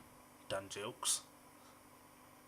I've never had a Dan Gilks sandwich, mate. I can't tell you. While the tractor's out for the track grade before Heat 15, we'll bring Alan in for an update from Ipswich. Alan. Thank you, Mr. Palmer and Mr. Rogers. Well, they are going on to Heat 15 because they've just announced a lineup. But we will return back to Heat number 12 because that's the race I left you on. And Scotty Nichols won Heat number 12. And Craig Cook finished in second and Sam Masters in third. So another 3 each made the score 38-34 after 12 heats. Heat 13, Troy Batchelor came in as a rider replacement. And that heat was won by Emil Saifurinov, with Luke Becker in second and Troy Batchelor in third, to make the score a 4-2 and make the score on the night 42-36. And Heat 14 was won by the rider in white, Ryan Douglas. Second was Troy Batchelor, and third was Keenan Rue. A 3 each made the score 45 to Ipswich 39 to Leicester. It means Ipswich will be through to the next round of the Knockout Cup. And Heat 15 lineup is quite a shock, believe it or not. In red will be Dan Thompson, blue will be Scott Nichols, white is Richard Lawson, and in yellow is Luke Becker. So quite an interesting lineup in Heat number 15. Am I right in thinking Scotty Nichols is still on a maximum? Scott Nichols, after 5 rides, is on a 15-point maximum. So if he wins Fair or play. gets a paid win in 15, he'll round out a full 6-ride complement of wins. Yeah. He will indeed. Surprising Dan Thompson in that one. I've not quite worked out where they're planning with this one. Still trying to work that one out. I'm not sure if it's to try and cut average cover because he's only got 3 paid 4. But that could be the only reason I can see for that one. What, Heat 15? Is Dan Thompson in? Dan Thompson is in red with Scott Nichols, which I'm confused because he's not had that great a night. They're through. They've won on the night. Give Dan Thompson an extra couple of laps. So I've got some breaking news for you here, because obviously we're watching this on mute, so we don't find this out. Ricky Ashworth had a track record at Sheffield of 59.1, which is standing since 2010. Is that just? Don't know which heat it was, but Jack Alders beat it, and he's got a time of 58.92. Bloody hell! And that takes some doing.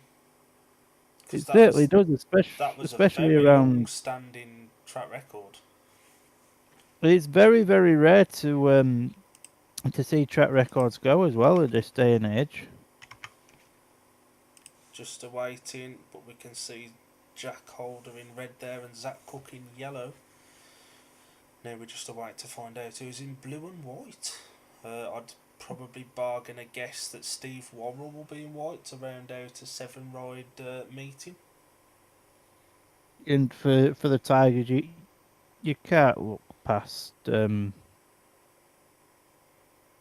Woolfield want to go Woofenden. for maybe Woolfield want the full lot, or maybe they'll give it to Chris Holder.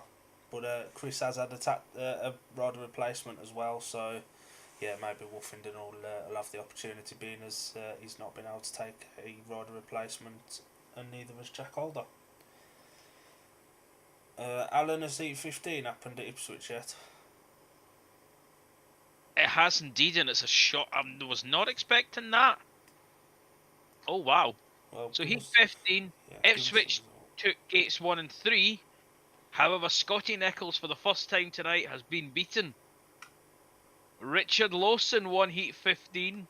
Scott Nichols finished in second, and Luke Becker finished third to take it a 2-4 to Leicester to make the final score 47 to Ipswich, 43 to Leicester, and finishing 93-81 on aggregate.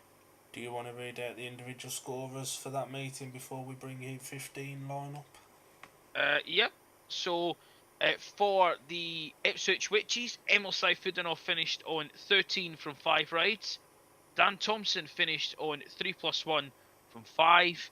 I believe it is Scott Nichols finished on 17 points from 6. Troy Batchelor finished on 3 points from 5. Also no rider at number 5. Keenan Rowe 6 paid 8 from 5, and 5+1 from 4 for Jordan Jenkins. And for Leicester, it's 5 paid 8 for Max Frick at number 1, 12 from 5 for Richard Lawson, 6+1 for Sam Masters, 5+2 for Ryan Douglas, 8+1 from Luke Becker, 5+1 from Craig Cook, and 2+1 from Sam Hagan. Back to you guys for Heat 15. Line up for Heat 15, going off in red, off gate number 2 Jack Holder, blue off the outside Carl Howarth, white off gate 1 is Steve Worrell, yellow off gate 3 is Zach Cook. And it's a good start from Stevie Worrell off the inside gate. Now what could Jack Holder do? Jack Holder round the outside of Stevie Worrell like a knife going through hot butter. Now could Kyle Howarth do anything in third place at the moment? He's been put under some pressure now by Zach Cook actually. So it's currently a 4-2 to the Sheffield Tigers. Howarth goes wide now. Has that allowed Cook to come up? Not quite. Howarth now looking to close the gap even more on Steve Worrell as he leg trails as he goes around the fourth bend. He's getting ever so close to Worrell now, but Worrell blocking his moves perfectly here as we're on the third lap of the final race. Zach Cook now getting ever so closer to Kyle Howarth. And it's going to be a very, very good finish to this meeting. We've got one lot left to go then. It's Jack Holder as a lead. He's out in front. Nobody's catching him. And Stevie Worrell there in the second position. And that's virtually all she wrote. Jack Holder comes round. Is he going to pop a wheelie? Yes, he is. It wasn't a very good one. It finished as a 4-2 to Sheffield.